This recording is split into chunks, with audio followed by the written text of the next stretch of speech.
Médicos. Qual a melhor forma de tributar? Pessoa física ou pessoa jurídica? Assiste esse vídeo até o final, que hoje a gente vai compartilhar conhecimentos contigo.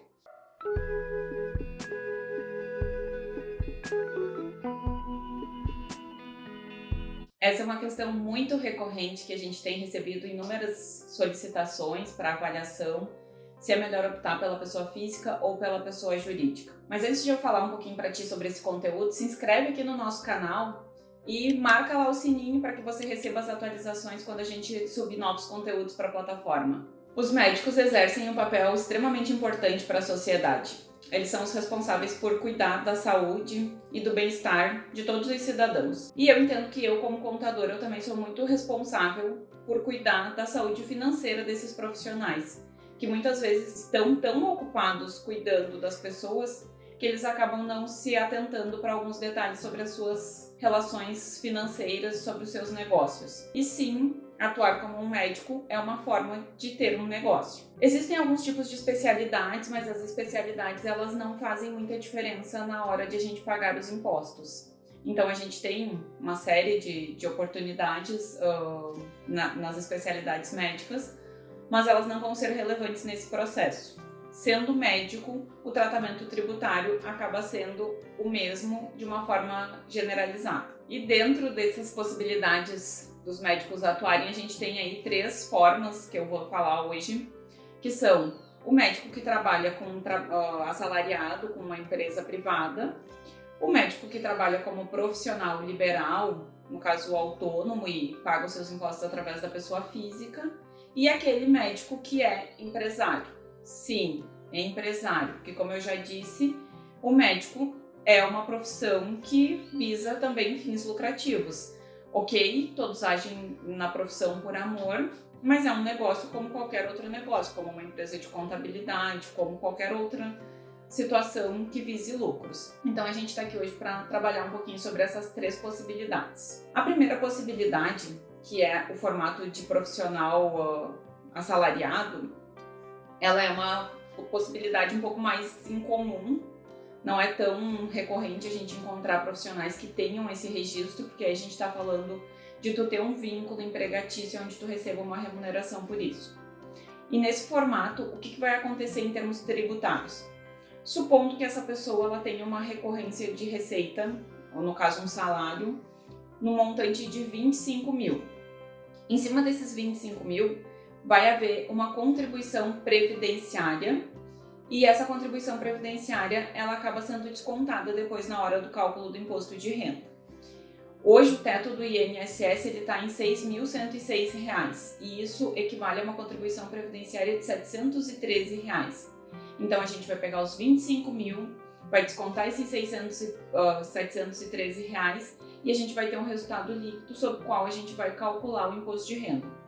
Se nós formos olhar na tabela, a gente cai numa alíquota máxima de 27% de imposto de renda. Ou seja, então a gente vai ter uma contribuição aí bem onerosa. Claro que a alíquota efetiva ela vai ficar um pouco inferior. Estamos falando aí então de uma contribuição efetiva de 23,24%, aonde o valor recolhido vai ser R$ 5.809,54. Então a gente está falando que este profissional que atue nessa modalidade vai ter um rendimento líquido de R$ 18.477,36. Essa é uma das opções, mas como eu já disse, ela acaba sendo a com menor frequência. A segunda opção que a gente tem é o profissional que trabalha como profissional liberal, aquele que tem o seu próprio consultório, mas que não tem uma empresa registrada, que faz toda a movimentação via CPF. E nesse caso, a orientação que nós damos para essas pessoas é que o certo é trabalhar com o carnê-leão. Então, mensalmente, deve ser feita uma prestação de contas, onde você vai usar um aplicativo para fazer a apuração dos teus impostos. Então, vamos trabalhar com a mesma ideia dos mesmos R$ 25 mil. O percentual de previdência vai ser o mesmo, então a gente vai ter os mesmos R$ 713.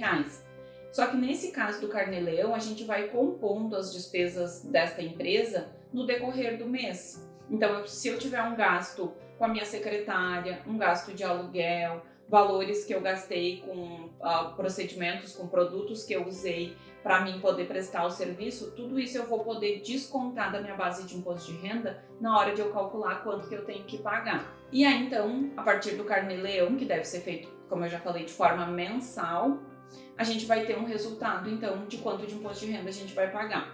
Então vamos aqui para o meu material. Então, supondo que eu tenho os mesmos 25 mil e eu desconte aquele valor do INSS de 713 e eu também desconte 5 mil reais de despesas para a minha estrutura, despesas essas que tem que ser necessárias para mim exercer a minha atividade. Eu vou ter um resultado tributado de R$ 19.286,90. De novo, eu caio lá numa alíquota da tabela do imposto de renda de 27%. A tabela do imposto de renda ela é progressiva, então a gente tem 4 faixas, essa é a faixa mais elevada. E aí, quando eu cair nessa tabela, eu vou ter que pagar um valor de R$ 4.434,54, aonde a alíquota efetiva fica 17,74%. Então, a gente vai ter um resultado líquido de R$ 14.852,36. Então, aqui já dá para ver que se eu puder ser assalariado, parece um pouco mais interessante. A terceira opção é trabalhar no formato de empresário. E aí, dentro da terceira opção, a gente tem 3 opções, porque quando a gente é empresário, a gente trabalha com 3 possibilidades de regime tributário. Então, quando eu resolvo empreender nessa modalidade, eu vou lá, constituo a minha empresa, que pode ser por cartório, pode ser via junta comercial. A partir do momento que a minha empresa está constituída, eu preciso escolher qual regime tributário eu vou optar. E a gente tem 3 opções: o simples, o lucro presumido e o lucro real. E eu vou detalhar um pouquinho sobre cada uma das 3 para você entender as particularidades de cada uma dessas situações. O simples, ele é o regime mais comum. Ele é um regime que trabalha com os impostos de forma unificada. A gente tem uma única guia de arrecadação, onde os impostos eles já vêm consolidados e, portanto, acaba sendo um regime mais fácil para as empresas gerirem. Dentro do simples, a gente tem a distribuição de cada um pedacinho dos impostos, mas para o empresário ele acaba vindo num formato de guia única. O que acontece? A gente tem o Simples Nacional com 5 anexos. Esses 5 anexos, cada anexo corresponde a um tipo de atividade. E os médicos eles estão lá no anexo 3. Só que para eles ficarem dentro do anexo 3, eles têm uma contrapartida, que é ter o fator R de 28%. Juliana, o que é esse tal de fator R? O fator R significa que a tua folha de pagamento, que pode ser prolabore, mais folha dos teus funcionários e encargos, ela precisa representar 28% do montante do teu faturamento. Se essa fórmula for alcançada, você vai poder então ficar dentro do anexo 3. Se não, você vai lá para o anexo 5, que é um anexo um pouco mais pesado em termos de alíquota. Então vamos continuar na nossa ideia daquele faturamento de R$ 25 mil. Supondo que a gente tenha faturado os R$ 25 mil, mantivemos o nosso prolabore de R$ 6.106, trabalhando com a ideia de que dentro daqueles R$ 5 mil das nossas despesas, R$ 1.800 sejam o custo do colaborador, nós vamos ter aí um percentual de 31% para fins de fator R. Logo, então, a gente pode aderir a essa opção do anexo 3 e tributar por esta modalidade que é um pouco mais acessível. Então, se a gente for olhar lá dentro da tabela do Simples, a gente vai encontrar um percentual de 8,08%.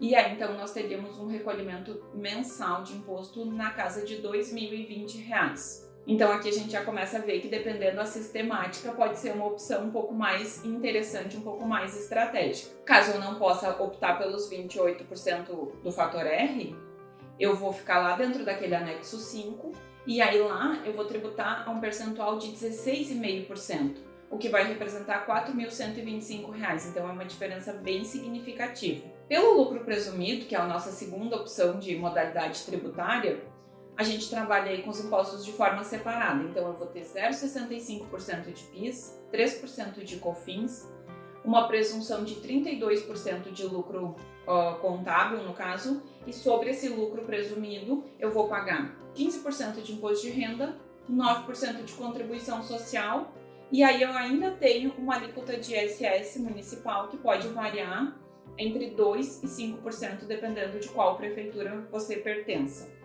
Então a gente está falando aí de um total de impostos de 16,33%, o que vai totalizar, em cima dos nossos 25 mil, um montante de R$ 4.082,50. E, além disso, dentro do lucro presumido, a gente tem que ter um certo cuidado, porque o lucro presumido ele tem uma regra para a parte da folha de pagamento que prevê um recolhimento de 20% de INSS patronal.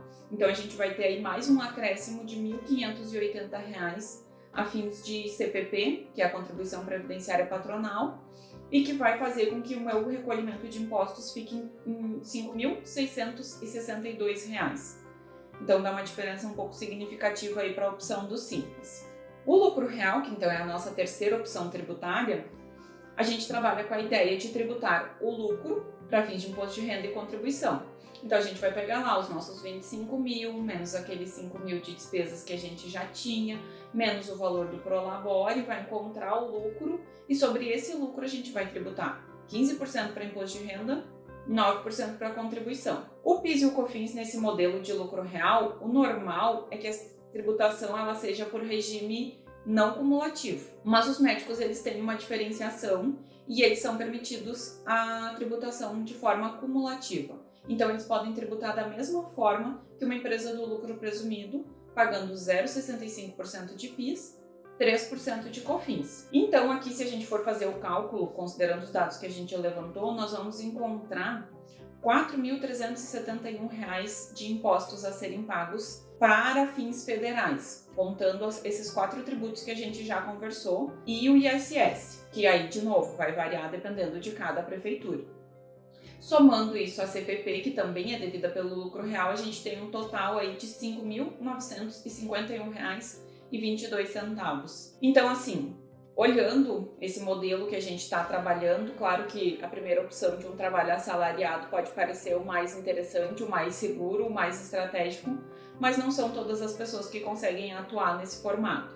E aí, quem trabalha em consultório, quem trabalha de forma autônoma, precisa muitas vezes escolher entre fazer isso entre pessoa física e pessoa jurídica. Nesse modelo que a gente trabalhou aqui, fica evidente que uma opção do Simples Nacional é muito mais interessante. Só que isso não é uma regra. Nem todas as situações são iguais. Uma empresa pode ter mais despesas, pode ter menos despesas, pode ter mais faturamento, menos faturamento, e aí tudo vai depender de como é que é a estrutura organizacional desse médico para a gente conseguir fazer uma definição mais assertiva. Então você precisa procurar um profissional da tua confiança para se orientar e fazer isso da forma mais adequada. E aí uma observação que eu faço é que a grande maioria dos médicos, eles deixam para fazer esse ajuste só na hora de fazer o imposto de renda anual. E isso está errado. Na verdade, o correto é fazer mês a mês e através do Carnê-Leão já ir recolhendo os impostos, ou então, mês a mês, através da contabilidade, ali, através do cálculo sobre o faturamento, já ir também fazendo o recolhimento dos impostos.